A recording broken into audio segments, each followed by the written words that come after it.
What's up, everybody? Damon here, and in today's gaming news, a beloved Rockstar game finally comes to PC this month. A Switch modder will take Nintendo on in court without a lawyer, and a first-party Sony game is being yanked from the PlayStation Store. This is your Daily Fix.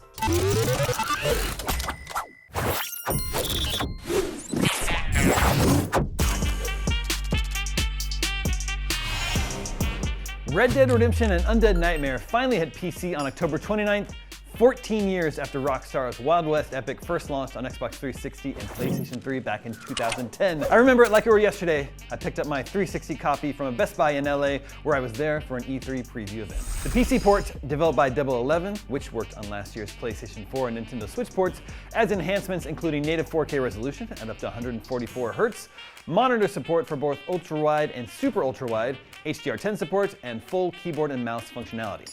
There's also support for NVIDIA DLSS 3.7 and AMD FSR 3.0 upscaling technologies, NVIDIA DLSS frame generation, adjustable draw distances, shadow quality settings, and more. It does not, however, feature multiplayer content. Red Dead Redemption and Undead Nightmare will launch on PC across Steam, the Epic Games Store, and the Rockstar Store. Pricing is yet to be announced. Moving on, the alleged Switch modder who refused to shut down their business despite a warning from Nintendo now appears to be taking the Titan on in court without a lawyer. As reported by Torrent Freak, Ryan Daly, the alleged owner of modding company Modded Hardware, has denied any wrongdoing in court, even that he owns and operates the business in the first place.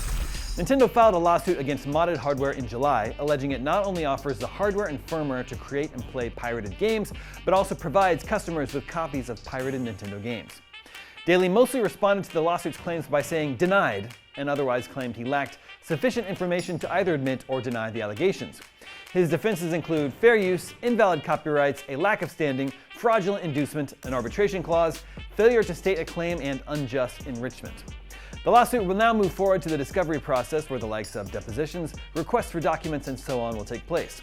The Modded Hardware website has now been made private, with users requiring a password to access it. Nintendo taking legal action over copyright complaints is not uncommon, but the allegations against Modded Hardware have sparked an unusual saga. According to the lawsuit, Nintendo offered Daly an opportunity to walk away in March, and both parties at the time agreed that Modded Hardware's business would stop. But it continued to operate as normal, and a final warning in May allegedly didn't go anywhere either. As a result, Nintendo filed a lawsuit with a federal court in Seattle, Washington, seeking an immediate closure of Modded Hardware and damages. Nintendo's lawsuit claimed, typically, when a customer purchases a hacked console or the circumvention services, defendant pre-installs on the console a portfolio of ready-to-play pirated games, including some of Nintendo's most popular titles, such as its Super Mario, The Legend of Zelda, and Metroid games. Indeed, because pirated Nintendo Switch games cannot be used or created without a hacked console and related software and hardware, it is only because of products and services such as those sold by defendants that illegal marketplaces distributing pirated games exist and thrive. Lawsuits usually fall in favor of Nintendo, and that's even when there are qualified lawyers working against them.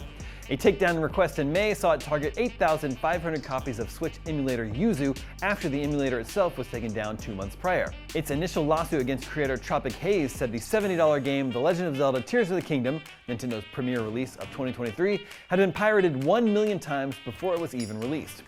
Perhaps the biggest of all these lawsuits, however, is Nintendo's suit against Palworld developer Pocket Pair. The open-world survival game dubbed Pokemon with Guns by fans has long drawn comparisons to the iconic Nintendo franchise, but it's taken several months for Nintendo to take action. And finally today, Sony has announced plans to pull LittleBigPlanet 3 from the PlayStation Store for good after years of server issues caused by hackers. The PS4 version of LittleBigPlanet 3 leaves the PlayStation Store permanently on October 31st, with all its DLC going with it. It's worth noting that if you already own LittleBigPlanet 3 or buy it before October 31st, you can continue to play after the drop dead date. Similarly, if you have downloaded LittleBigPlanet 3 via PlayStation Plus, you will still be able to play it going forward. LittleBigPlanet 3's exit from PS Plus has sparked speculation Sony may be planning to release a remaster or remake for PS5 and PC. Sony pulled Guerrilla's Horizon Zero Dawn from PS Plus back in May, and last month announced Horizon Zero Dawn Remastered for PS5 and PC. Perhaps LittleBigPlanet 3 will follow suit. And that is your Daily Fix for Tuesday, October 8th. Now that you're caught up on the news, watch the first 21 minutes of Silent Hill 2 Remake gameplay. I'm Damon Hatfield, and for all your video game news, stay tuned to IGN.